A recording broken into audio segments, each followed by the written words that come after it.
je m'appelle Antonin Charbouillot, j'ai 27 ans et puis je suis explorateur et auteur et photographe, particulièrement photographe plutôt, du Grand Nord.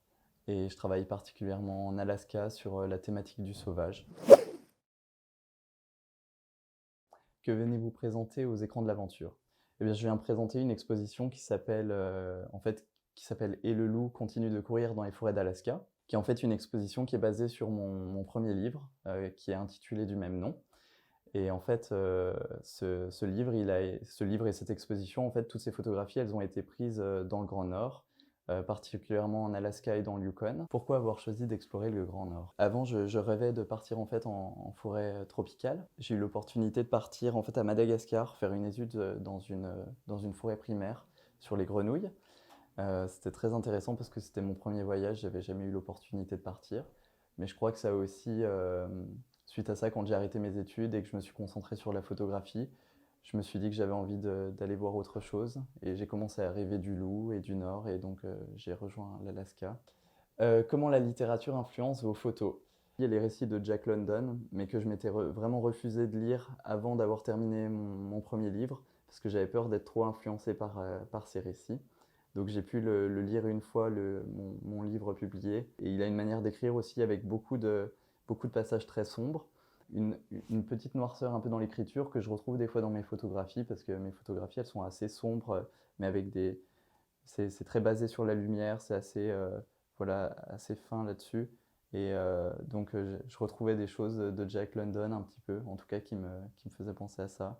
Quelle aventure rêviez-vous de vivre quand vous étiez petit? Je ne sais pas si je rêvais vraiment d'un endroit en particulier. Je pense que quand j'étais petit, je rêvais juste d'être en dehors de la salle de classe et d'aller juste dehors, en fait, je crois. Quelle était votre première aventure et avez-vous une anecdote?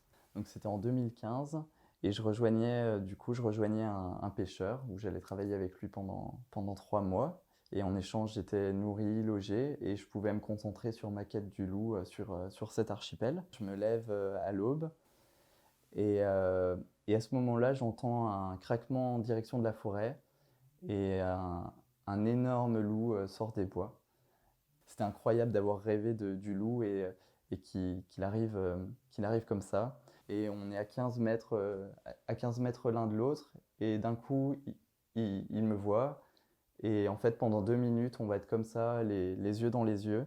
Et donc voilà ma première rencontre avec le loup. Quel conseil donneriez-vous à un jeune qui veut partir à l'aventure? Si quelqu'un a envie de faire une aventure, qu'il fasse une aventure. S'il a envie de faire un film, qu'il fasse un film. S'il a envie d'écrire un livre, qu'il écrive un livre. Ça n'a aucun rapport avec l'école, ça n'a aucun rapport avec... En fait, on fixe nos propres limites. Aujourd'hui, que diriez-vous au vous d'il y a 10 ans? Il y a 10 ans, j'avais 17 ans, j'étais encore au lycée. Donc jamais je pensais qu'un jour je pourrais vivre de ma passion et de la photo. Je connaissais rien à rien. Donc je me dirais juste, bah ouais, continue de croire en tes rêves et tente des choses. Avez-vous encore des rêves d'aventurier? Ouais, ouais, ouais. Par exemple, eh bien là dimanche, donc dans 3 jours, je pars pour le Yukon à nouveau. Et puis là, c'est pour un nouveau projet sur les histoires d'ours.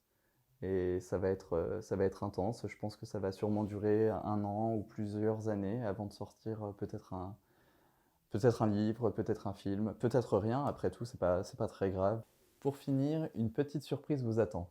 Dans le chapeau devant vous se trouvent des questions posées par de jeunes pousses très curieuses.